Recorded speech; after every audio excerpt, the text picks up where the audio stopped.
नमस्कार साथियों, जय हिंद। आप सभी का सौरवेद ऑफिशियल प्लेटफॉर्म पर स्वागत है। उम्मीद करता हूं कि आप सभी ठीक, ज़बरदस्त और मस्त होंगे और अपनी तैयारी में लगे होंगे, पूरी मेहनत और लगन के साथ लगे होंगे। साथियों, आज हम यूपी टेट के बेहद महत्वपूर्ण जो ईवीएस के क्वेश्चंस हैं उनको हम सॉल्व करेंगे। जो 8 जनवरी 2020 को जो परीक्षा हुई थी उसमें ये 30 के 30 क्वेश्चंस पूछे गए थे। तो आज हम उन्हीं क्वेश्चन को सॉल्व करने की कोशिश करेंगे और इन्हीं क्वेश्चंस को आप जानते हैं कि कुछ ना कुछ क्वेश्चन तो रिपीट होते रहते हैं और आने वाली कक्षाओं में मैं कराने वाला हूँ। इसी में से बहुत सारे क्वेश्चंस ऐसे हैं जो रिपीट हुए हैं। ठीक है, तो बिना समय गवाए आइए शुरू करते हैं आज की शानदार क्लास को। तो आज की क्लास का हमारा पहला क्वेश्चन है कि सन 1853 में भारत की पहली यात्री ट्रेन चली थी, कहां से कहां तक चलाई गई थी? क्या बंबई से थाने के बीच चलाई गई थी, क्या कलकत्ता से अलीपुर के बीच चलाई गई थी, या कलकत्ता से दमदम के बीच चलाई गई थी, या बंबई से पुणे के बीच चलाई गई थी? बताएंगे? तो मैं बता दूं, इसका क्वेश्चन क्या हो जाएगा, मतलब इसका आंसर हो जाएगा बंबई से थाने के बीच चलाई गई थी। भारत की पहली यात्री ट्रेन 16 अप्रैल 1853 को बंबई, जो आज हम मुंबई के नाम से जानते हैं, मुंबई से थाने के बीच चलाई गई थी। और कितने किलोमीटर दूरी थी? मतलब ये चलाई गई थी, एक मिनट, बॉम्बे टू थाने, ठीक है, थाने तक चलाई गई थी। कितने किलोमीटर? 34 किलोमीटर चलाई गई थी। ठीक है, पहली यात्री ट्रेन थी। ठीक है, कब चलाई गई थी? 16 अप्रैल 1853 को चलाई गई थी। तो इसका करेक्ट आंसर कौन सा हो जाएगा? बॉम्बे से थाने के बीच चलाई गई थी। ठीक है दोस्तों, नेक्स्ट क्वेश्चन क्या कह रहा है? नेक्स्ट क्वेश्चन कह रहा है कि एशिया का सबसे बड़ा पशु मेला कहाँ लगता है, कहाँ आयोजित किया जाता है? तो एशिया का सबसे बड़ा पशु मेला कहाँ आयोजित किया जाता है? तो यह होता है सोनपुर में। कहाँ? सोनपुर में। ठीक है, कहाँ आयोजित किया जाता है? सोनपुर में आयोजित किया जाता है। ठीक है, ये सोनपुर मेला बिहार के, ये सोनपुर कहाँ पर है? बिहार के सोनपुर में हर साल कार्तिक पूर्णिमा के दिन नवंबर दिसंबर में लगता है। और यह विश्व में आयोजित किया जाने वाला पहला अपनी तरह का एकमात्र मेला है। ठीक है, हाथी बाजार इसी मेले का प्रमुख आकर्षण है। नेक्स्ट क्वेश्चन क्या कह रहा है? नेक्स्ट क्वेश्चन कह रहा है कि राष्ट्रीय एकता परिषद की स्थापना हुई थी। राष्ट्रीय एकता परिषद की स्थापना हुई थी, तो इसकी स्थापना कब हुई थी? तो इसकी स्थापना हुई थी 1961 में। कब हुई थी? 1961 में हुई थी। ठीक है, नेक्स्ट क्वेश्चन बोलते हैं। नेक्स्ट क्वेश्चन क्या कह रहा है? नेक्स्ट क्वेश्चन कह रहा है कि संविधान के किस अनुच्छेद में समानता का अधिकार का उल्लेख है? संविधान के किस अनुच्छेद में समानता के अधिकार का उल्लेख है? ठीक है, हाँ, समानता के का अधिकार का उल्लेख है। तो ये कौन सा हो जाएगा? अनुच्छेद हो जाएगा, अनुच्छेद 14 से 18। ऑप्शन नंबर ए हमारा क्या हो जाएगा? करेक्ट आंसर हो जाएगा। ठीक है, समानता का अधिकार 14 से 18 में दिया गया है। और जैसे हम बात करें 19 से 22 तक क्या दिया गया है? तो 19 से 22 तक हमारा स्वतंत्रता का अधिकार दिया गया है। और 23 से 24 क्या दिया गया है? तो 23 से 24 हमारा हो जाता है शोषण के विरुद्ध अधिकार हो जाता है। क्या हो जाता है? शोषण के विरुद्ध जो अधिकार हो जाते हैं वो दिए जाते हैं। ठीक है, नेक्स्ट क्वेश्चन क्या कह रहा है? नेक्स्ट क्वेश्चन है which country has flexible constitution, मतलब किस देश में लचीला संविधान है? या फिर ऐसे बोल सकते हैं किस देश का लचीला संविधान है? तो बताएंगे कौन सा हो जाएगा? तो इसका आंसर हो जाए ऑप्शन नंबर, हाँ, किसका लचीला है? तो ये हो जाएगा हमारा यूनाइटेड किंगडम का। क्या हो जाएगा? यूनाइटेड किंगडम का लचीला संविधान हो जाएगा, क्योंकि यूनाइटेड किंगडम में लचीला संविधान लागू है। यूनाइटेड किंगडम का संविधान प्रकृति में लचीला है और उसे आसानी से क्या किया जा सकता है? संशोधित किया जा सकता है। ठीक है, वहाँ जो सामान्य कानून है और सामान्य कानून में जो अंतर नहीं किया जाता है, मतलब हम ऐसे कह सकते हैं कि संशोधन उसी सामान्य संसदीय प्रक्रिया से हो जाते हैं जिससे सामान्य कानून बनाए जाते हैं। ठीक है, और अगर जो हम अपने भारत की बात करें, क्या भारत का भी लचीला है? तो हम कह सकते, ये कहेंगे कि भारत का संविधान कठोर तथा लचीला है। ठीक है, आंशिक कठोर और आंशिक लचीला है। नेक्स्ट बढ़ते हैं। नेक्स्ट क्वेश्चन क्या कह रहा है? नेक्स्ट क्वेश्चन कह रहा है कि निम्नलिखित में से किस प्रदेश में रेंडियर पाए जाते हैं? बताएंगे, रेंडियर कहाँ पाए जाते हैं? तो रेंडियर पाए जाते हैं टुंड्रा प्रदेश में। कहाँ पाए जाते हैं? टुंड्रा प्रदेश में क्या पाए जाते हैं? हमारे रेंडियर पाए जाते हैं। ऑप्शन नंबर डी क्या हो जाएगा? एकदम करेक्ट आंसर हो जाएगा। ठीक है, रेंडियर कहाँ पाए जाते हैं? टुंड्रा प्रदेश में पाए जाते हैं। और ये टुंड्रा प्रदेश के जो निवासी होते हैं उनके लिए एक तरीके से परिवहन का काम करते हैं, माल ढुलाई के काम में इनको लाया जाता है। ठीक है, और एक चीज़ और इसमें ऐड करना चाहूँगा कि ठंड से बचने के लिए यहाँ के जो निवासी होते हैं, यहाँ के जो रहने वाले लोग होते हैं, वो रेंडियर की खाल पहनते हैं। ठीक, नेक्स्ट क्वेश्चन क्या कह रहा है? नेक्स्ट क्वेश्चन कह रहा है कि निम्नलिखित में से कौन सा एक शीतोष्ण घास स्थल नहीं है? क्या कह रहा है? निम्नलिखित में से कौन सा एक शीतोष्ण घास स्थल नहीं है? तो बताएंगे कौन सा नहीं है? कंपास, प्रेयरीज, डाउन्स या पंपास। ठीक है, कंपास पंपास एक जैसा लग रहा है, तो पहला कंपास है, फिर डाउन्स है, फिर प्रेयरीज है, और फिर क्या है? पंपास है। तो बताएंगे कौन सा हो जाएगा? तो शीतोष्ण का नहीं है, तो इसमें से कौन सा हो जाएगा? कंपास, क्योंकि कंपास कौन सा है? कंपास हमारा हो जाता है उष्ण। कौन सा हो जाता है? उष्ण कटिबंधीय घास स्थल है। कौन सा? जो हमारा कंपास है ये हमारा उष्ण कटिबंधीय घास स्थल है। ठीक है, तो हमारा ऑप्शन नंबर ए क्या हो जाएगा? करेक्ट हो जाएगा। ठीक, अच्छा, डाउन्स कहाँ का है? शीतोष्ण मतलब कहाँ पाया जाता है? तो ये ऑस्ट्रेलिया में। डाउन्स कहाँ पाया जाता है? ऑस्ट्रेलिया में। ठीक, नेक्स्ट क्या कह रहा है? हाँ, डाउन्स ऑस्ट्रेलिया हो गया। नेक्स्ट, और जैसे हम बात करें प्रेयरीज की, तो प्रेयरी कहाँ? उत्तरी अमेरिका का, नॉर्थ अमेरिका हो जाएगा। पंपास कहाँ का हो जाएगा? ये अर्जेंटीना का हो जाएगा। कहाँ का हो जाएगा?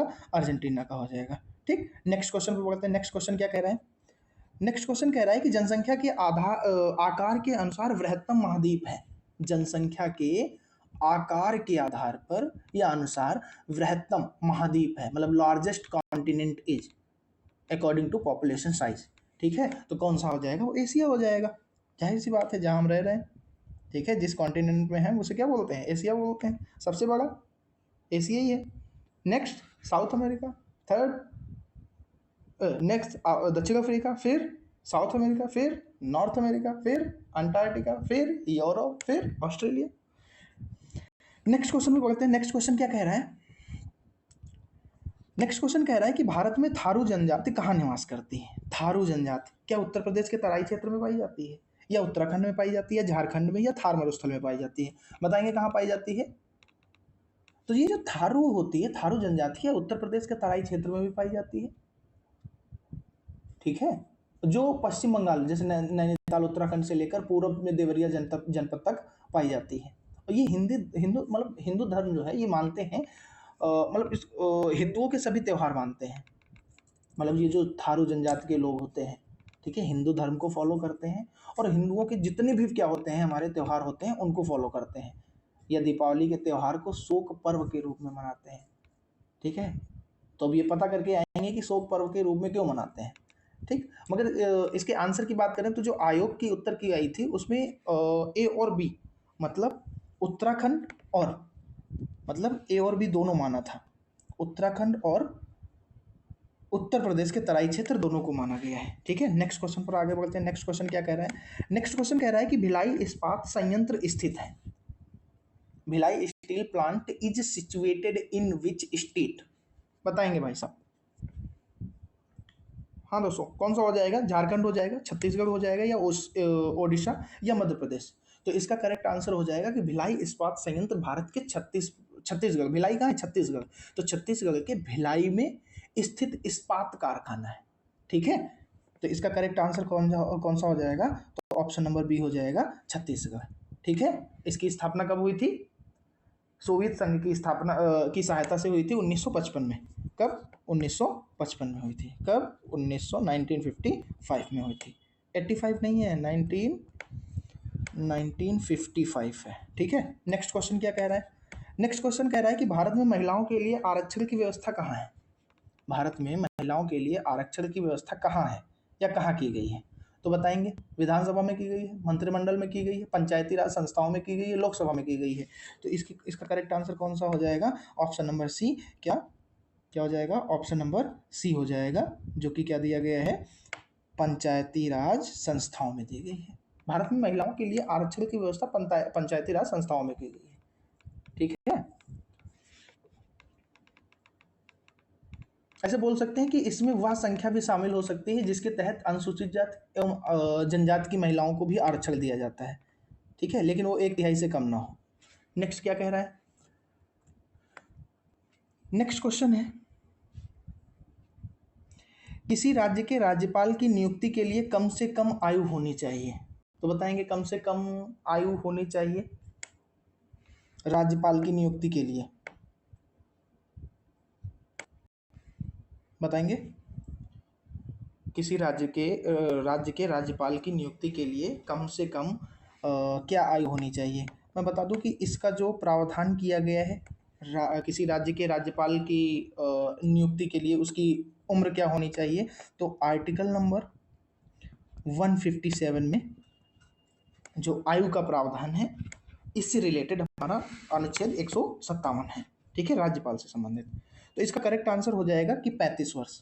क्या हो जाएगा, 35 वर्ष की राज्यपाल राज्य का कार्यकारी प्रमुख होता है, ठीक है। राज्यपाल ना तो जनता द्वारा सीधे चुना जाता है और ना ही अप्रत्यक्ष रूप से राष्ट्रपति की तरह संवैधानिक प्रक्रिया के तहत उसका चुनाव होता है। उसकी नियुक्ति राष्ट्रपति के मुहर लगे आज्ञा पत्र के माध्यम से मानी जाती है, ठीक है। तो अगर जो ये पूछा जाए कि संविधान के राज्यपाल के रूप में नियुक्ति के लिए जाने वाले व्यक्ति के लिए 2 अर्हताएं निर्धारित की गई हैं, वे कौन सी हैं, तो हम ये बताएंगे कि उसे भारत का नागरिक होना चाहिए और दूसरा जो कि हम इस क्वेश्चन में बात कर रहे हैं कि कम से कम वो 35 वर्ष की आयु पूर्ण कर चुका हो, ठीक है। नेक्स्ट क्वेश्चन पर आगे बढ़ते हैं। नेक्स्ट क्वेश्चन क्या कह रहा है, नेक्स्ट सूची का मिलान करना है। नेक्स्ट क्वेश्चन क्या है, सूची का हमें क्या करना है, मिलान करना है, ठीक है। तो भारतीय संघ में का किससे मिलान करेंगे, अच्छा राज्य से बात करते हैं। तो राज्य का क्या होता है बताएंगे, राज्य का क्या होता है, राज्य का राज्यपाल होता है।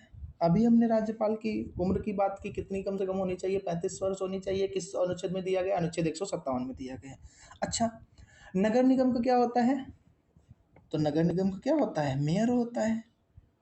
क्या होता है, नगर निगम में मेयर होते हैं। अच्छा, ग्राम पंचायत में कौन होता है, तो ग्राम पंचायत में सरपंच होते हैं और भारत का कौन होता है, प्रधानमंत्री होता है, ठीक है। तो ऑप्शन नंबर यहाँ पर हमारा बी क्या हो जाएगा, राइट आंसर हो जाएगा, ठीक है। नेक्स्ट क्वेश्चन पर आगे बढ़ते हैं कि भारतीय संघ का जो उच्च मतलब पदाधिकारी होता है वो प्रधानमंत्री, राज्य का सरपंच, ठीक है, और नगर निगम मेयर और ग्राम पंचायत सॉरी राज्य का राज्यपाल, नगर निगम मेयर और ग्राम पंचायत के सरपंच जी हो जाएंगे। नेक्स्ट क्वेश्चन पर आगे बढ़ते हैं। नेक्स्ट क्वेश्चन क्या कह रहा है, नेक्स्ट क्वेश्चन कह रहा है कि अनुच्छेद 356 में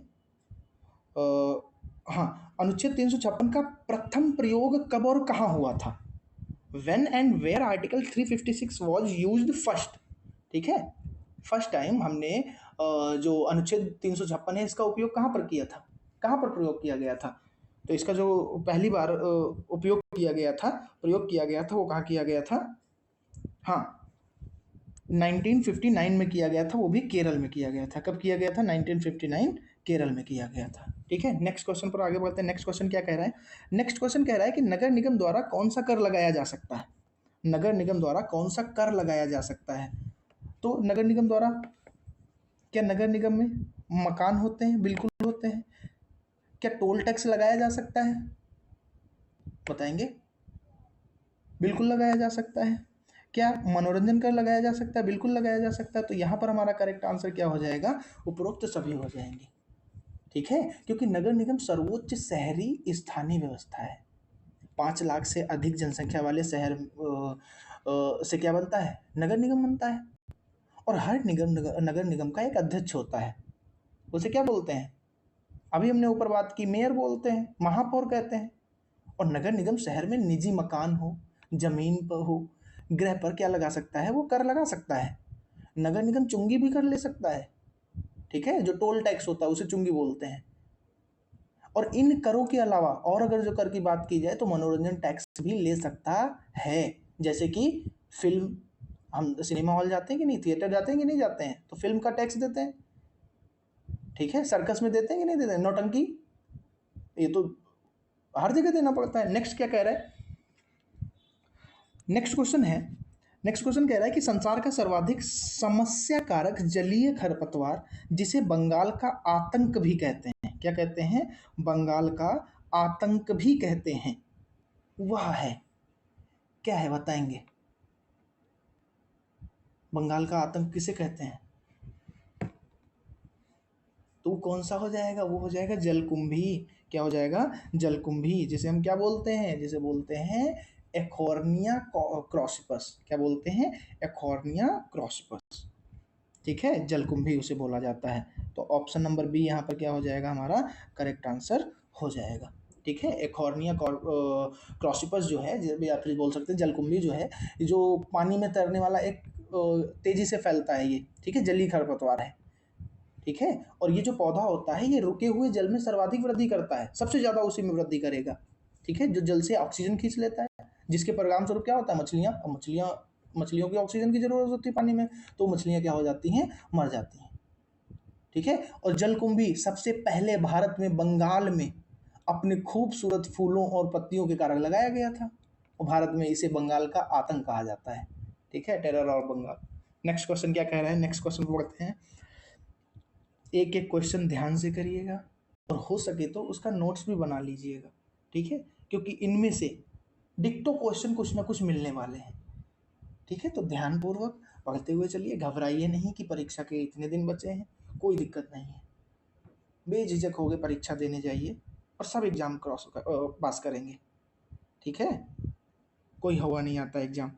नेक्स्ट क्वेश्चन क्या कह रहा है, नेक्स्ट क्वेश्चन कह रहा है कि वायरस के अजैविक होने का लक्षण है, the abiotic property of virus is, देखा होगा जैविक और अजैविक हम पढ़ते हैं, तो वो कह रहा है अजैविक होने का क्या है, लक्षण है, इसमें प्रोटीन नहीं पाया जाता है, यह प्रजनन नहीं कर सकता है, इसको क्रिस्टल के रूप में परिवर्तित किया जा सकता है, और इसमें वंशानुगत सामग्री नहीं पाई जाती है, तो बताएंगे क्या हो जाएगा, हाँ तो इसका क्या हो जाएगा, इसका हो जाएगा कि इसको क्रिस्टल के रूप में परिवर्तित किया जा सकता है, ठीक है, क्या हो जाएगा, इसको क्रिस्टल के रूप में परिवर्तित किया जा सकता है, मतलब जो विषाणु है इसको जैविक और अजैविक के बीच के संयोजक का भी माना जाता है, ठीक है। अब ये देख लेते हैं कि विषाणु के अजैविक लक्षण कौन कौन से देखने को मिलते हैं, तो विषाणु को बड़े बड़े क्रिस्टलों के रूप में परिवर्तित करके निर्जीव पदार्थों की भांति बोतलों में बंद करके रखा जा सकता है, फिर भी क्रिस्टल प्रभावी अर्थात संक्रामक बने रहते हैं, ये इसका लक्षण है।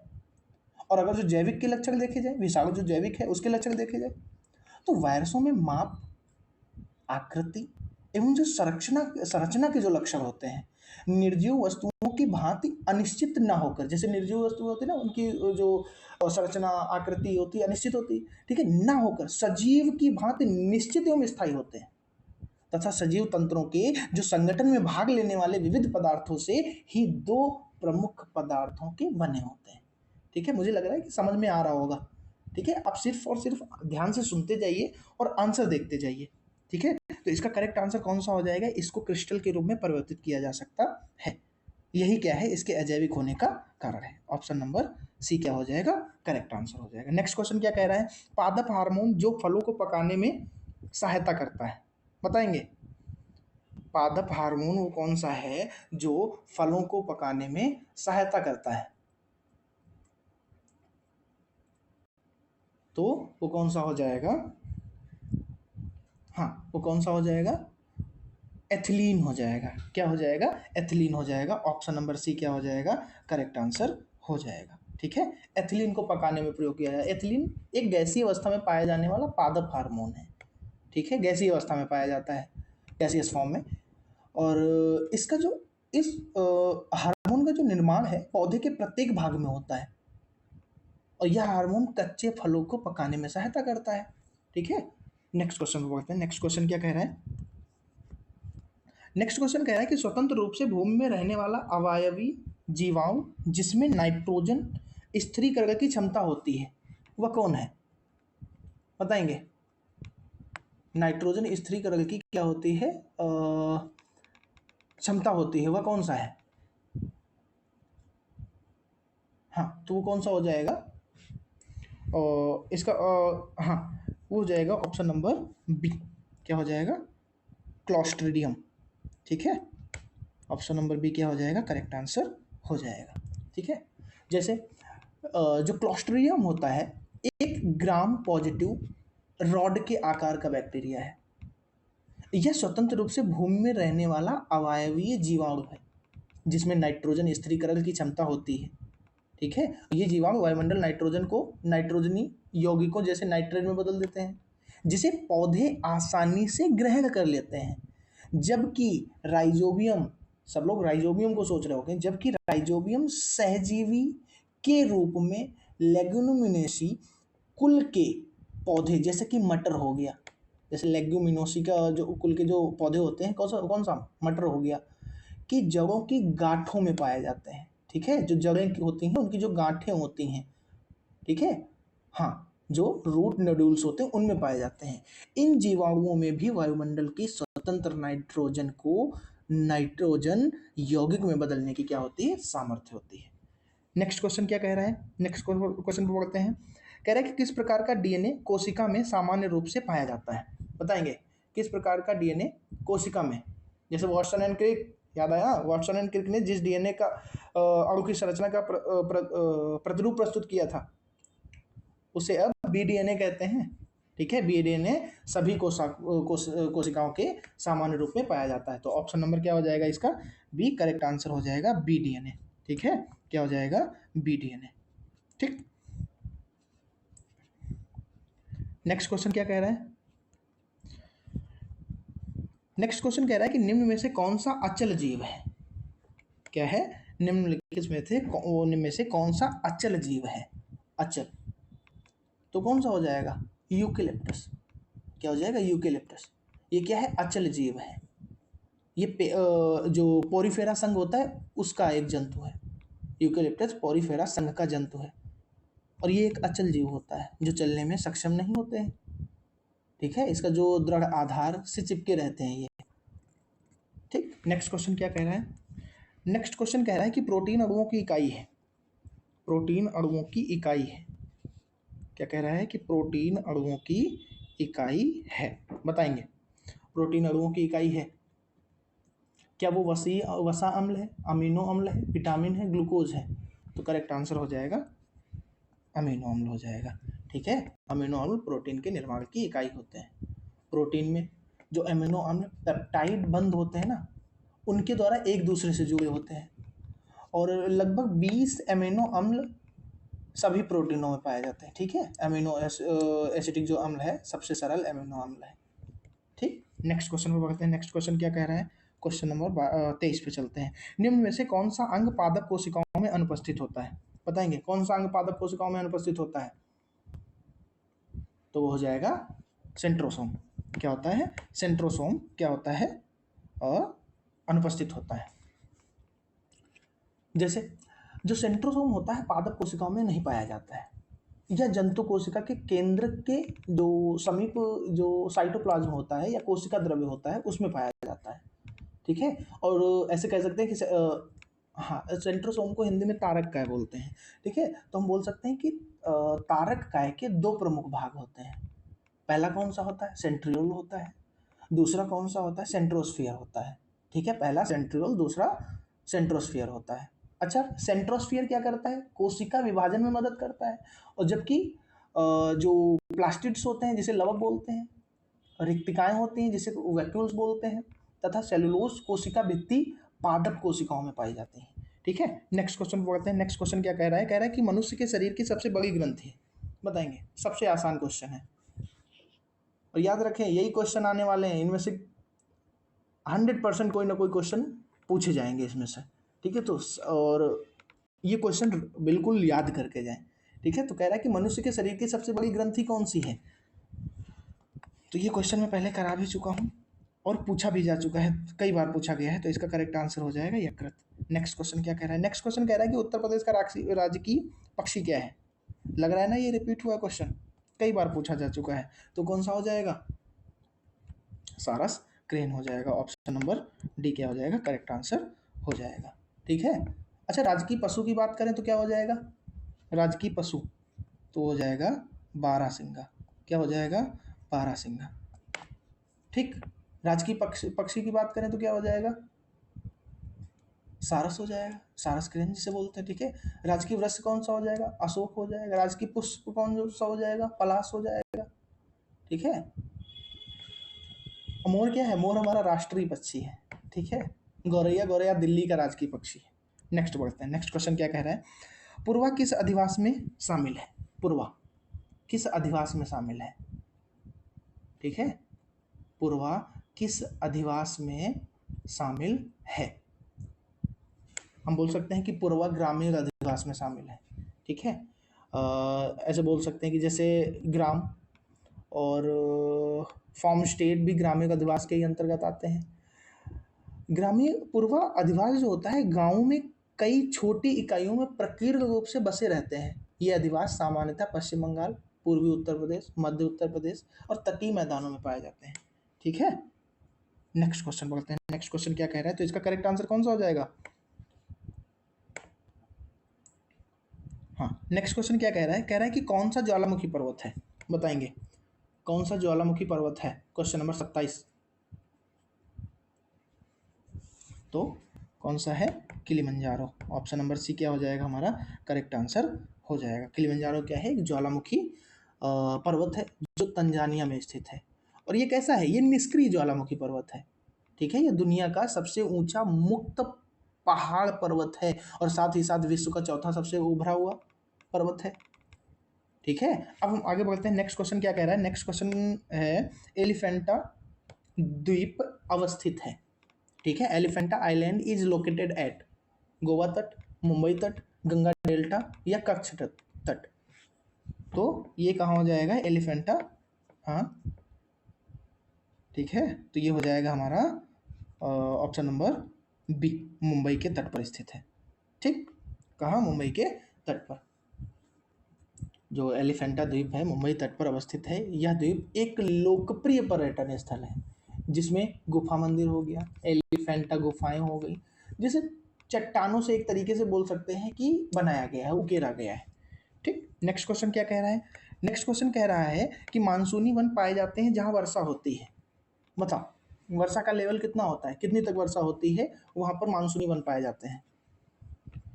तो जो मानसूनी वन होते हैं, जैसे उष्णकटिबंधीय पर्णपाती वन भारत में सबसे बड़े क्षेत्र में फैले हुए हैं, इन्हें मानसूनी वन भी कहते हैं।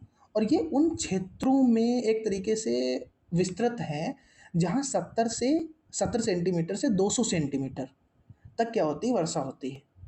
और इस प्रकार के जो वन हैं, वृक्ष शुष्क ग्रीष्म ऋतु में 6 से 8 सप्ताह के लिए अपनी पत्तियां गिरा देते हैं। ठीक है, ऑटम का सीजन आ जाता है एक तरीके से। और ये जो वन होते हैं, जैसे साल हो गया, साल का भी वृक्ष होता है, सागौन हो गया, आबनूस हो गया, शीशम हो गया, चंदन, पीपल, सहतूत, अर्जुन आदि के वृक्ष मुख्य रूप से मिलते हैं। ठीक है, तो इसका करेक्ट आंसर कौन सा हो जाएगा, करेक्ट आंसर हो जाएगा ऑप्शन नंबर डी। आज की क्लास का आखिरी सवाल। ठीक है, कार्बी एंगलोंग पठार स्थित विस्तार है, मतलब कार्बी एंगलोंग का जो पठार विस्तार है कहाँ से कहाँ तक है, तो बताएंगे पठार का विस्तार कहाँ से कहाँ तक है, तो प्रायद्वीपीय पठार तक है। कहाँ है, प्रायद्वीपीय पठार। ऑप्शन नंबर डी क्या हो जाएगा, करेक्ट आंसर हो जाएगा।